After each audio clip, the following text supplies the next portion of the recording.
بسم اللہ الرحمن الرحیم۔ السلام علیکم۔ فطرانہ کیا ہے؟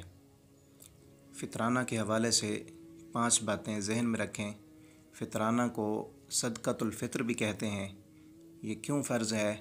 انسان سے بتقاضۂ بشریت حالت روزہ میں بعض خطائیں اور غلطیاں ہو جاتی ہیں، اس لیے رسول اللہ صلی اللہ علیہ وسلم نے صدقۃ الفطر فرض کیا ہے تاکہ روزے پاک اور صاف ہو کر مقبول ہو جائیں۔ جس طرح رمضان المبارک کے روزے رکھنا فرض ہیں، اسی طرح یہ صدقۃ الفطر فطرانہ ادا کرنا بھی فرض ہے۔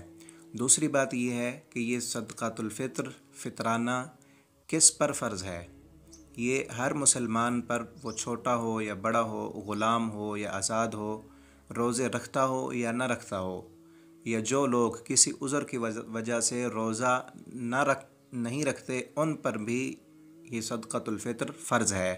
اور نماز عید سے پہلے جو بچہ پیدا ہوا ہو، اس کی طرف سے بھی صدقۃ الفطر ادا کرنا ضروری ہے، کیونکہ اس سے مقصد یہ ہے کہ مساکین کو اس روز سوال کرنے سے بے نیاز کر دیا جائے، کہ غریب اور مسکین لوگ جو ہیں ان تک یہ صدقۃ الفطر پہنچ جائے اور وہ عید والے دن بھیک نہ مانگیں، ایک دوسرے سے سوال نہ کریں، وہ بھی عید کی خوشیوں میں شامل ہو جائیں۔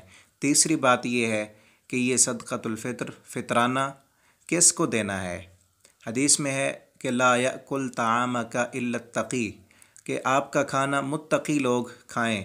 تو پس صدقۃ الفطر اور جو سالانہ فرض زکوٰۃ ہے، مسلمان نمازی دیندار کا حق ہے، محتاجوں کا حق ہے، بے نمازوں اور بے دینوں کا اس میں کوئی حق نہیں ہے، اور مساجد کے اماموں کی اجرت میں بھی اس کو نہیں دینا چاہیے۔ ہاں، مسکین سمجھ کر دے دینا چاہیے، بشرط یہ کہ وہ مسکین ہو۔ چوتھی بات یہ ہے کہ یہ صدقۃ الفطر فطرانہ کس چیز سے دینا چاہیے، کیا چیز دینی چاہیے اور کتنی دینی چاہیے؟ صدقۃ الفطر اجناس سے دیا جا سکتا ہے جو عام طور پر وہاں پر ہوں، جو علاقے کی اجناس جنس ہو، جسے وہاں کے لوگ بطور خوراک کے استعمال کرتے ہوں، اس سے دینا چاہیے۔ اور ہر چیز سے سائے حجازی دینا چاہیے۔ رسول اللہ صلی اللہ علیہ وسلم اور صحابہ کرام نے سائے حجازی سے ہی صدقۃ الفطر ادا کیا، جس کا وزن ہمارے اور ان کے لحاظ سے تقریباً 3.25 سیر انگریزی، بقول محدثین سائے حجازی 5 رطل اور ثلث رطل کا ہوتا ہے، اور 1 رطل 8 شٹانک کا، جو تمہارے حساب سے 2 سیر 10 شٹانک 3 تولہ 4 ماشا ہوتے ہیں، مگر احتیاطاً پورے 3 سیر دے دینا بہتر ہے۔